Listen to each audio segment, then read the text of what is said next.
Hi, welcome to Make Thrift Buy, a show where you send me clothes from the internet and through a combination of thrifting or crafting, I try my best to recreate them.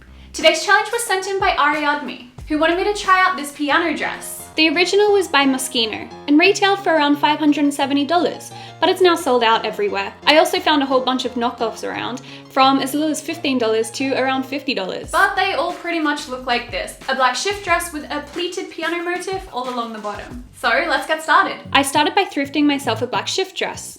The features I was looking for in the dress were 1, the fabric was not stretchy, and 2, that it was fairly tight fitting. So the first step was to make the dress shorter. And yes, I'm wearing a lion onesie. Don't judge me. So I shortened the dress to where I wanted the piano keys to start.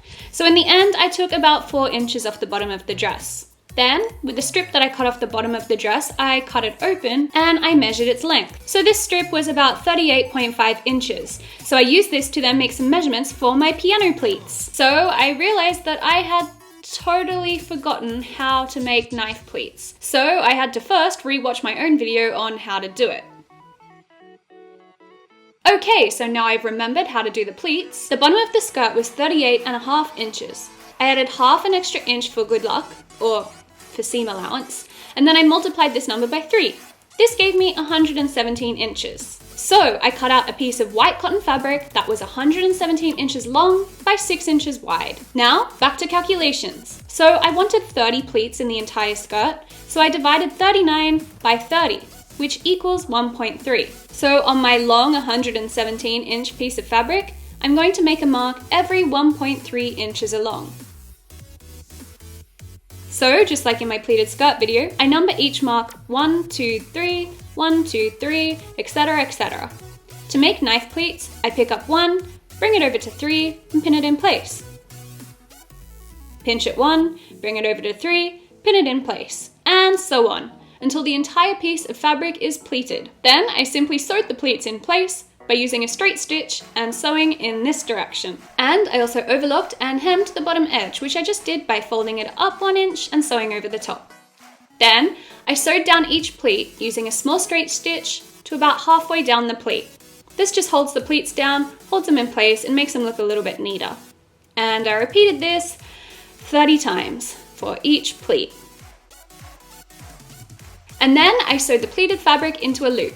Now I just need to make this look like a piano. So I figured out that I would need to add 22 black piano keys. So with some black fabric, I cut out a strip which was 2 inches wide, folded it in half, and sewed this right down its length in order to make a very long black tube. I then cut this long tube into smaller sections to make each one of my black keys.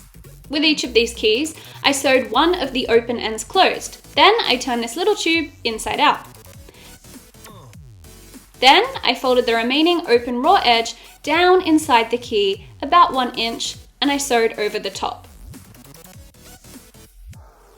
And a couple of hours later, I had 22 black keys that were all pretty much the same size to my surprise. So I was totally sick of sewing at this point. So I simply grabbed my fabric glue and I used this to glue all of the black keys onto the pleated white fabric. With the keyboard now made, I simply had to sew it onto the dress. I lined my pleated loop up with the bottom of the dress, and then I folded it up and over the dress, inside out, like this.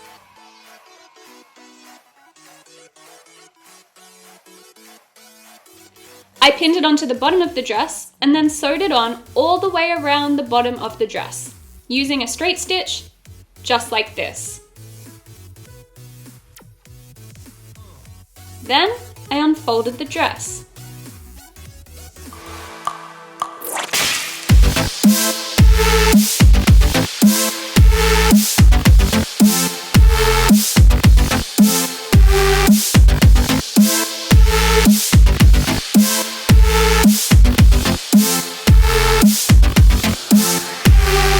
So this is probably one of my favorite Make Thrift buys that I've done so far. My conclusion: While it was a little bit time consuming, it was really simple to do and ended up looking really effective. This is definitely going to become my go-to dress whenever I'm going to a more formal event and need a little black dress to wear. So I hope you really enjoyed this episode. Give me a thumbs up if you did, and if you have any suggestions from cool clothes you've seen on the internet, then don't forget to leave them in the comments down below. And I hope you're all having a really good day. I'll see you for my next video. Bye!